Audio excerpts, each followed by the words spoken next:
Ei, gente, meu nome é Juliana. Meu é Vivian. Então, a gente veio aqui fazer um vídeo de continuação do primeiro vídeo sobre crise. Isso, no primeiro vídeo, a gente tratou como identificar essas crises. Nesse segundo vídeo, a gente vai abordar um pouquinho alguns passos para a gente caminhar e sair dessa crise, né, Ju? Isso mesmo. Você sabe quando acontece uma coisa ruim na vida da gente, uma doença, um término de namoro, de casamento, a gente vê aquela situação horrível, a gente para e fala, e agora? O que eu vou fazer? Como que eu saio dessa? Eu posso ser a vítima dessa situação ou não? Você conhece alguém que queria sair desse passado difícil e que fica acompanhando essa pessoa?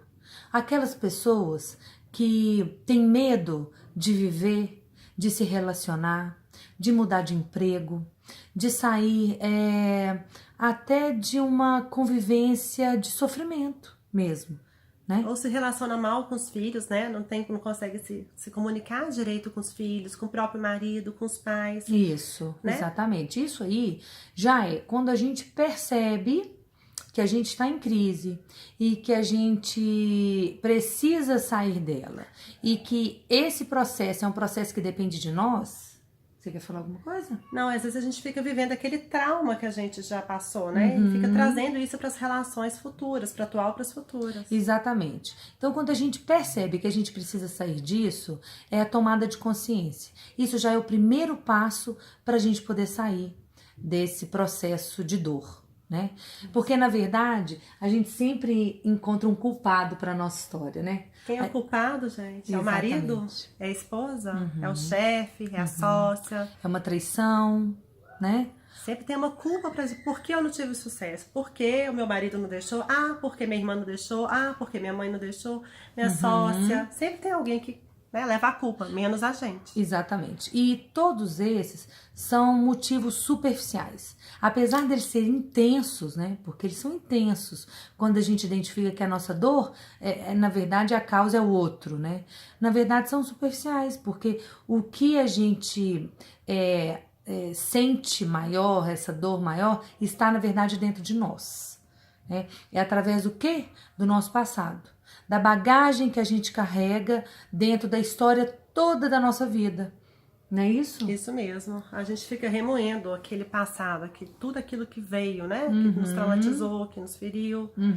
E quando a gente busca esse passado e reage mediante as circunstâncias que a gente vive nessas relações que a gente citou, a gente também idealiza que o outro tem uma reação esperada por nós, porque aí é uma expectativa que é nossa. Né? Uma reação que a gente imagina que a gente tivesse. A gente acha que ele vai ter a reação igual a gente. E aí, o que acontece? Ele não vai ter, porque ele é uma pessoa diferente, com passado diferente, com os traumas diferentes, ele vai ter uma reação diferente. Exatamente. Aí que entra num processo de que quando eu entro e idealizo que esse outro reaja de uma maneira que eu acredito que seja correta, mediante a minha vivência, a minha história, porque ele tem outra história, ele vem com outra bagagem, né, Ju? Isso, aí a gente fica frustrada. Exatamente. Então, qual que é o segundo passo? É a não idealização desse processo.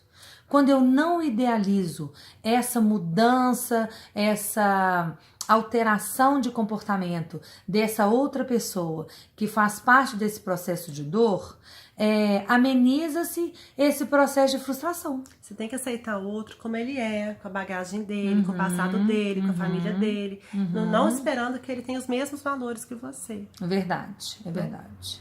Gente, a gente ainda tem mais coisa para tratar sobre crise, a gente tem mais alguns passos muito legais para poder trazer para vocês. A gente queria que vocês curtissem, compartilhassem, dá dica, dá alguns assuntos pra gente. Sobre o que vocês querem ouvir mais, sobre que tipo de crise, que tipo de problema, que coisa vocês querem saber, assim, agora. E a gente quer só dar uma dica, não idealiza, né?